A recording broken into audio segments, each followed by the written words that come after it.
Good day.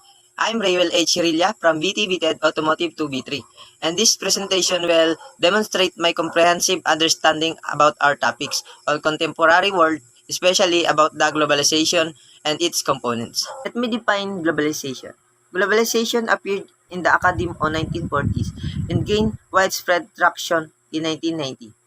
It is contested that globalization is a new phenomenon while in fact it is not, because even during the prehistoric era, people already have the process of globalization, where they migrate from one place to another for their survival. If I were going to define such word, the words or phases that I may relate to are: first, technological advancement, where it allowed to intensify and accelerate the social exchange of people and made every work possible and easier. Second, from isolation to increasingly interconnectedness, as the world is opening itself from people and other countries without borders, and it may also refer to the integration between people, companies, and governments. Third, doing international business and trade, as globalization freer that trade and policies that allows two or more different countries to engage and enter into the contract of sale and cease the concept of mercantilism. And lastly, sharing of ideas, knowledge, and culture among countries. Globalization seems to be a broad topic, and academic literature commonly divides globalization into three major areas: economic globalization, cultural globalization, and political globalization. The first major area of globalization is the economic globalization, which simply means the integration of international business or the international movement of goods and services and other financial markets. The concept of free trade policy is one of the result of economic globalization, where it allows countries to engage in importation and exportation with no minimal restrictions. In addition, in able to monitor the economy, three economic institutions were created. First is the International Monetary Fund, which oversees the international monetary system.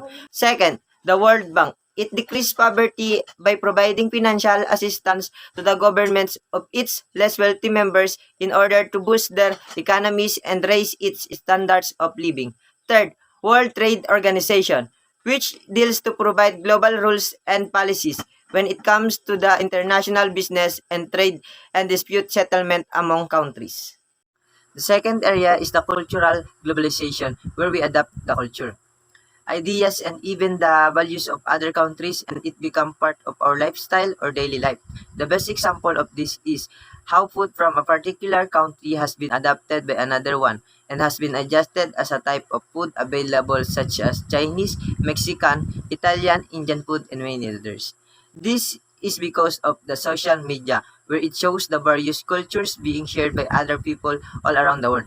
This result to global village or the world becoming more interconnected as the result of the promoting of media technologies throughout the world. In simple state, it refers to the spread of culture all around the world. One of the major forces of this cultural globalization is the migration.